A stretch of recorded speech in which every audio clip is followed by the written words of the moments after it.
Assalamualaikum warahmatullahi wabarakatuh. Perkenalkan, nama saya Akram, NIM 23173081. Saya mahasiswa Universitas 19 November Kelaka, program studi pendidikan Jasma. Baik teman-teman, di video kali ini saya akan membuat video tutorial mengenai panahan ya. Kemudian ini sekaligus mata kuliah saya, mata kuliah panahan, dan tujuan untuk menyelesaikan tugasnya. Dosen pengampu mata kuliah Ibu Rosti, SPD, MPD. Nah, di video kali ini saya akan menjelaskan beberapa komponen. Yang pertama yaitu sikap awal, kemudian cara memegang busur dan menarik dan melepaskan anak panah itu dengan aman. Jadi saksikan video saya sampai akhir. Terima kasih. Baik, jadi teman-teman, pertama adalah sikap awal. Di mana sikap awal ini adalah posisi tubuh yang berfungsi untuk menjaga arah tiga, keseimbangan, stabilitas, dan akurasi pada saat melakukan tembakan ke arah sasaran. Jadi yang pertama yang kita harus lakukan yaitu berdiri tegak menghadap ke bidikan atau arah target. Kemudian kaki dibuka selebar bahu, dan seperti ini. Kemudian yang ketiga yaitu kaki kiri ataupun kaki kanan itu berada di depan, dan seperti ini. Kemudian badan disampingkan. Nah, kaki kiri menghadap ke arah bidikan, seperti ini dia, lurus. Nah, kemudian bahu tidak tegang, agak rileks, dan pandangan mengarah ke arah target. Dan seperti itu sikap awal melakukan teknik busuran ya. Dan seperti itu. Nah, jadi tadi sudah sikap awal, kemudian cara memegang busur. Jadi teman-teman, kita tidak boleh asal memegang busurnya. Jadi yang pertama yang harus kita lakukan yaitu memperhatikan dulu tangan apa yang dominan dan dominan. Jadi sarannya kalau kita mau untuk melakukan pegangan ya, itu sarannya jangan menggunakan tangan yang dominan, nanti susahnya itu pada saat menarik, jadi tidak maksimal. Jadi sarannya itu untuk pegangnya dengan tangan non dominan, dan kemudian yang tarik itu yang tangan dominan, seperti itu.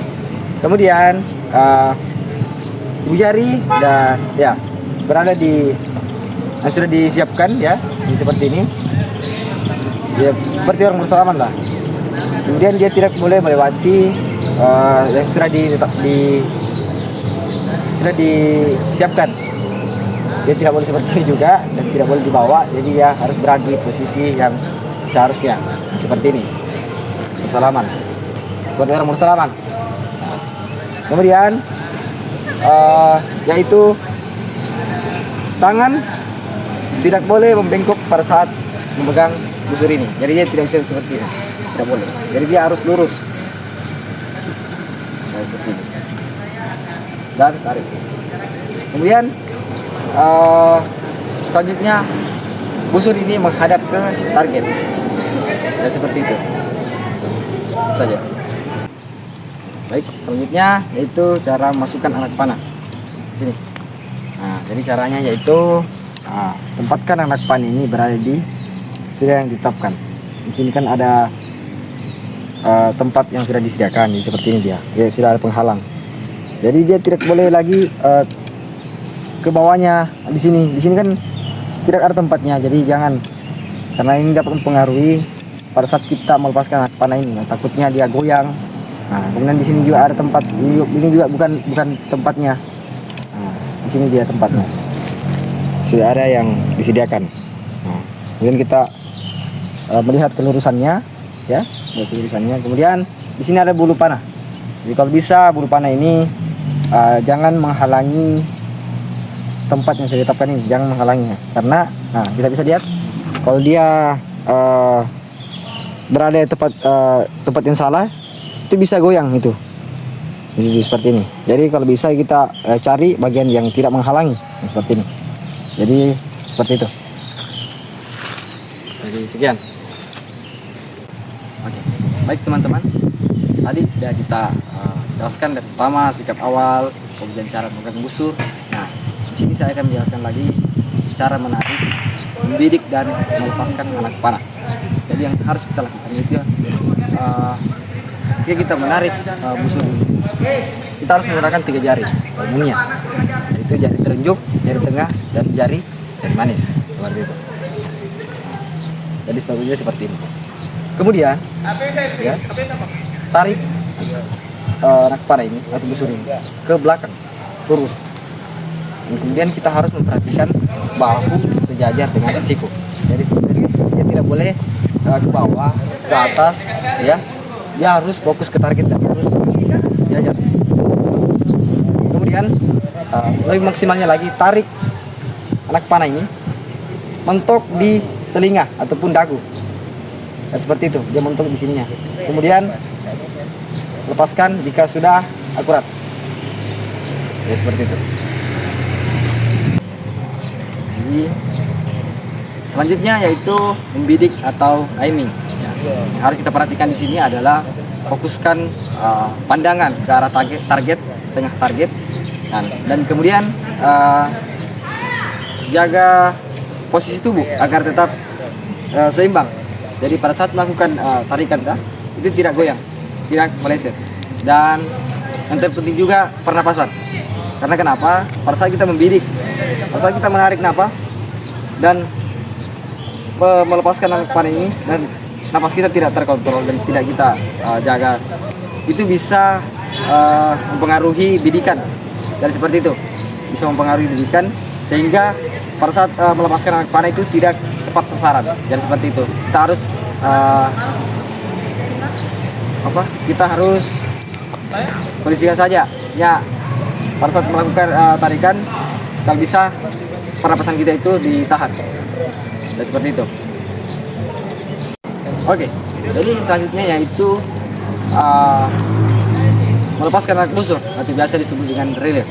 Jadi di sini juga harus kita perhatikan. Yang pertama, saat melepaskan itu jangan disentak, ya, supaya agar pada saat kita melepaskan itu tidak goyang. Mungkin kita sudah tarik semaksimal mungkin, kemudian kita sentakkan di sini, itu biasa mempengaruhi bidikan kita.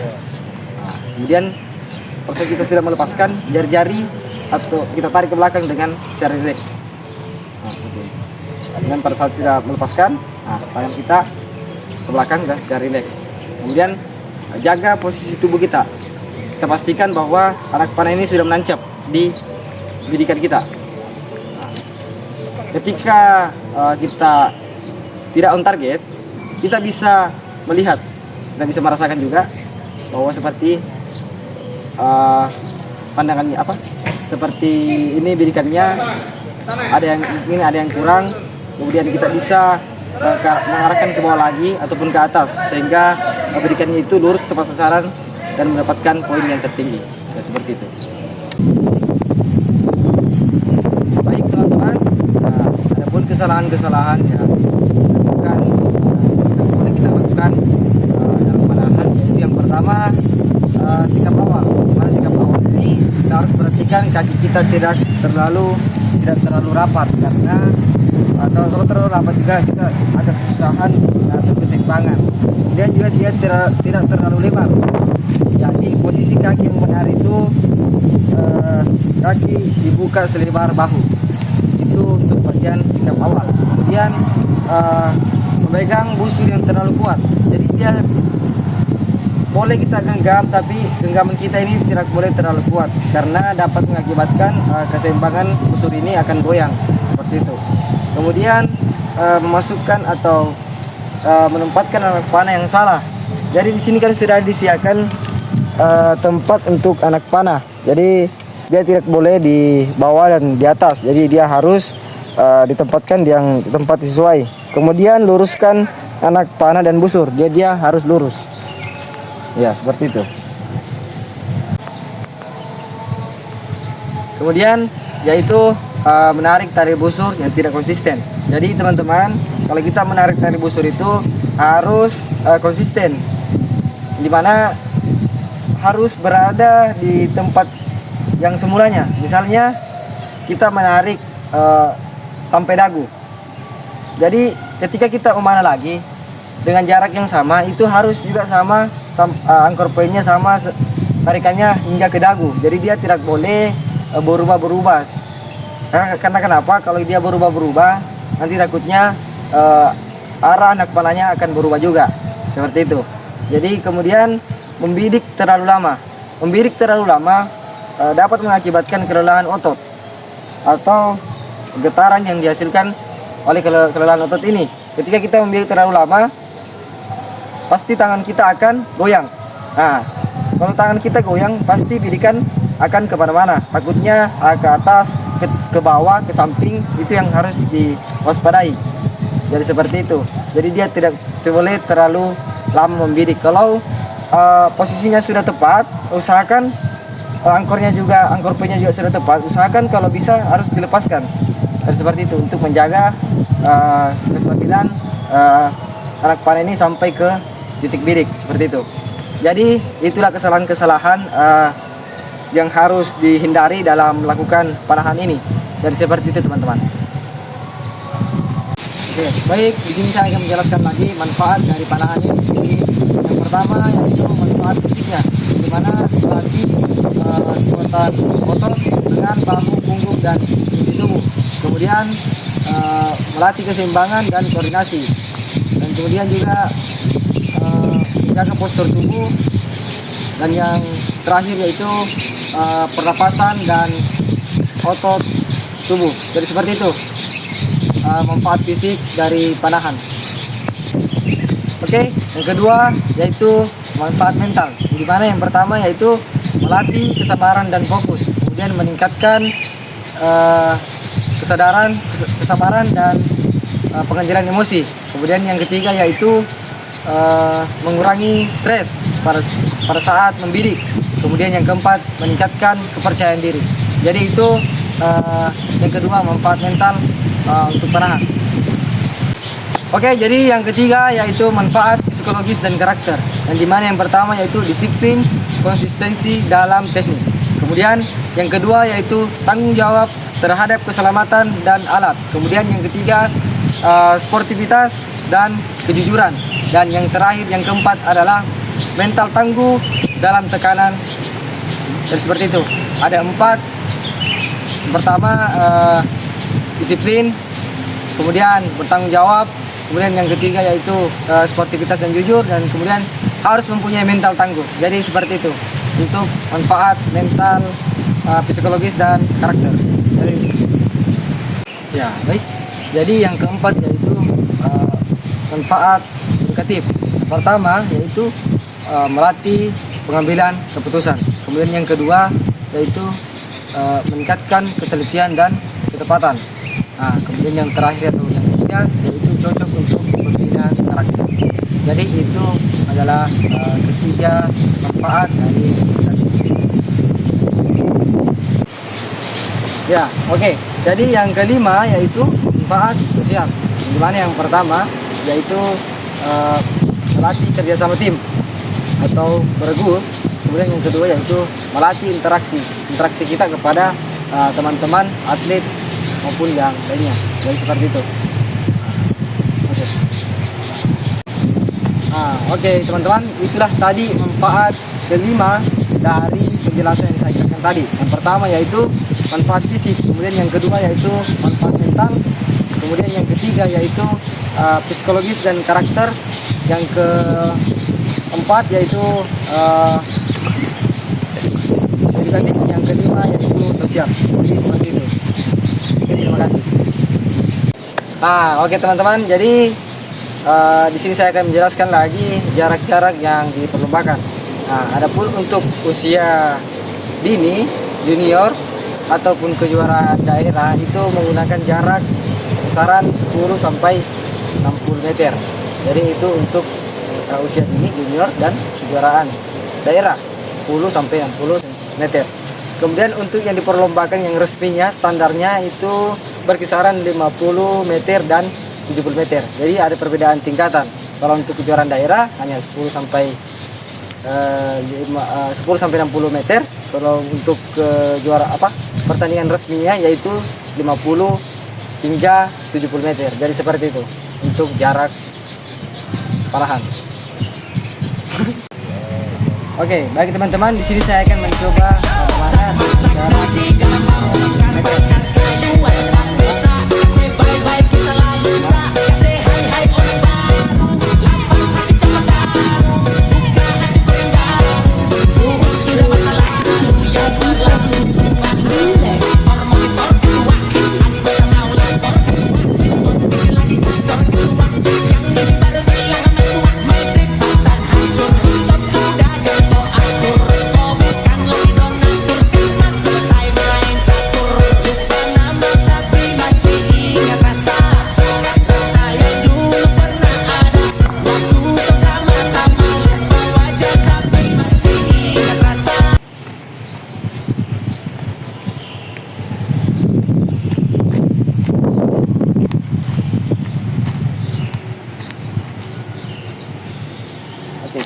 kemudian saya akan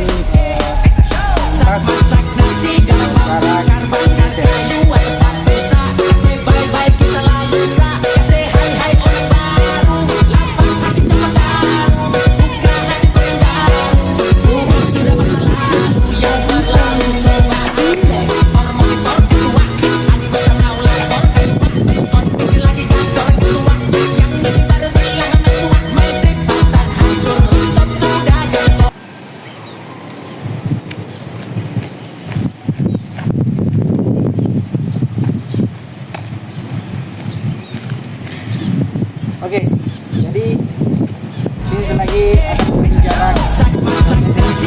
Jadi tadi sudah meter,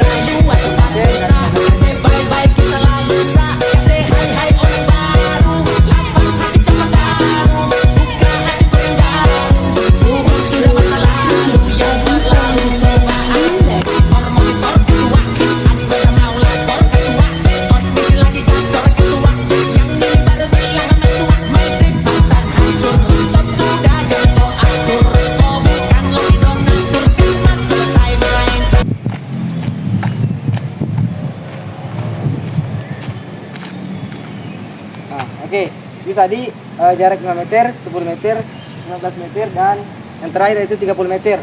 Jadi saya mengambil 50 meter, hanya jaraknya tidak memadai. Jadi yang bisa yaitu sampai hanya 30 meter saja. Jadi singkat.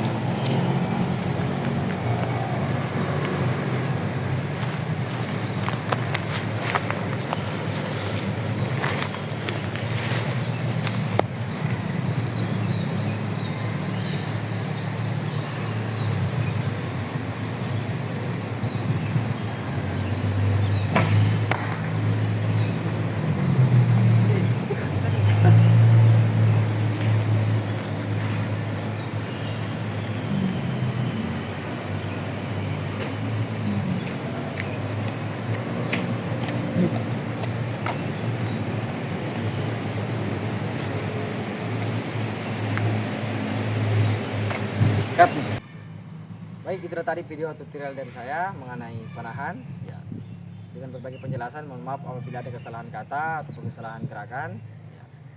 Saya mengucapkan banyak terima kasih kepada teman-teman yang sudah sampai saat ini menyaksikan, menyimak video saya. Sekian dari saya. Berolahraga di usia muda adalah manifestasi di usia tua. Wassalamualaikum warahmatullahi wabarakatuh. Sekian dari saya dan salam olahraga.